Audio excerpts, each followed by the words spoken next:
ములుగు జిల్లాలో పోలీసుల కూంబింగ్ కొనసాగుతోంది. అటవీ ప్రాంతంలో విస్తృతంగా గాలిస్తున్నారు. నిన్న జరిగిన ఎన్కౌంటర్లో 7 మావోయిస్టులు హతమయ్యారు. దీనికి సంబంధించి భరిత సమాచారం అందించడానికి మా ప్రతినిధి శ్రీధర్ ములుగు నుంచి లైవ్లో జాయిన్ అవుతున్నారు. శ్రీధర్, ఈ ఎన్కౌంటర్లు ఫేక్ ఎన్కౌంటర్లని ప్రజా సంఘాలు ఆరోపిస్తుంటే కాదు, ఆత్మరక్షణ కోసమే కాల్పులు జరిపామంటూ కూడా సాక్షాత్ ఎస్పీ చెప్పడం జరిగింది. అప్డేట్స్ ఏంటి? Good morning Siddhu. నిన్న జరిగిన ఎన్కౌంటర్ మాత్రం తెలంగాణ రాష్ట్ర ప్రభుత్వం ఏర్పడిన తర్వాత, తెలంగాణ రాష్ట్రం ఏర్పడిన తర్వాత మాత్రం చాలా పెద్ద ఎన్కౌంటర్ అని చెప్పొచ్చు. ముఖ్యంగా ఏంటంటే తెలంగాణ పోలీసులు తెలంగాణలోకి మావోయిస్టులు రావడానికి భయపడుతున్నారు. కేవలం ఛత్తీస్గఢ్, మహారాష్ట్ర మాత్రమే వాళ్ళు ఉంటున్నట్టు వాళ్ళు చెప్తున్నారు. అయితే ఈ నేపథ్యంలో గత ఏడాది క్రితం మాత్రం ఎలక్షన్ ముందు మాత్రం 2 యాక్షన్ టీమ్స్ లక్నవరం వచ్చిపోయాయని ఎస్ఐబి గ్రౌండ్స్ పక్కా సమాచారం అందింది. ఈ నేపథ్యంలోనే ములుగు జిల్లా పోలీసులు అలర్ట్ అయ్యారు. అప్పటిదప్పుడు ఎక్కడిదక్కడ కూంబింగ్ చేస్తున్నారు. ఎప్పటికప్పుడు నిఘా ఇన్ఫర్మేషన్ పెంచారు.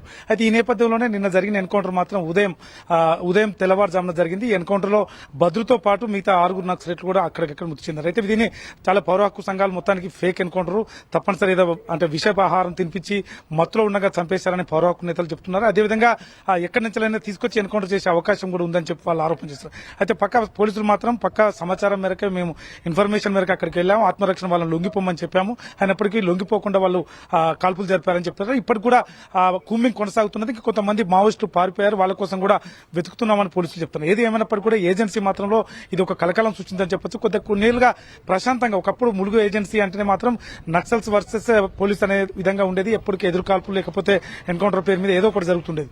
ఈ నేపథ్యంలో గత కొన్నేళ్లుగా మాత్రం ఒక ప్రశాంతంగా ఉన్న వాతావరణం ఒకేసారి గత కొద్ది రోజుల క్రితం, 3 నెలల క్రితం కూడా ఒక ఎన్కౌంటర్ ఖమ్మం అడవులో జరిగింది. ఆ ఎన్కౌంటర్ లో ఏదైతే యాక్షన్ టీం మొత్తం పోయింది. ఆ విధంగా ఈ రోజు కూడా జరిగింది. అట్లా గత కొద్ది రోజుల క్రితమే, 10 రోజుల క్రితమే వాజేడు ప్రాంతంలోనే ఒక 2 గిరిజనులను హత్య చేశారు. ఈ ఇన్ఫార్మర్ అంటూ హత్య చేశారు. ఇది కూడా గిరిజన సంఘాలకు కొంచెం ఆగ్రహం వ్యక్తం చేసింది. పోలీసులకు కూడా ఇది సవాల్గా మారింది. నిన్న దీనికి పోలీసులు కౌంటర్ తీసుకున్నారని చెప్పొచ్చు.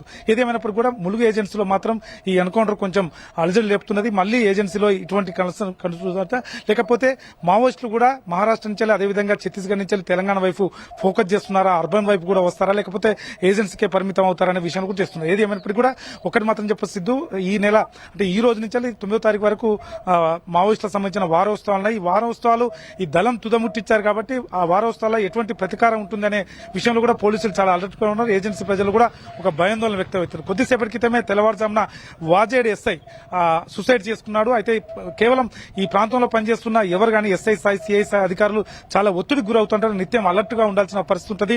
కేవలం పని భారం వలన లేకపోతే వ్యక్తిగత సమస్యలతో కాదు, కానీ ఇది కూడా ఆ ప్రాంతంలో ఒక ఏజెన్సీ ప్రాంతంలో చాలా మావోయిస్టుల ప్రభావిత ప్రాంతంలో ఒక ఎస్ఐ సూసైడ్ చేసుకోవడం కూడా కలకలం చెప్తుంది. మొత్తానికి పోలీసులు అలర్ట్ గా ఉన్నారు. కూంబింగ్ కొనసాగుతుంది. ఇంకా ఏమైనా ఎన్కౌంటర్ జరిగే అవకాశం కూడా ఉందని పోలీసులు చెప్తున్నారు. మావోయిస్టుల నుంచి మాత్రం ఎటువంటి రెస్పాన్స్ రాలేదు సిద్ధు.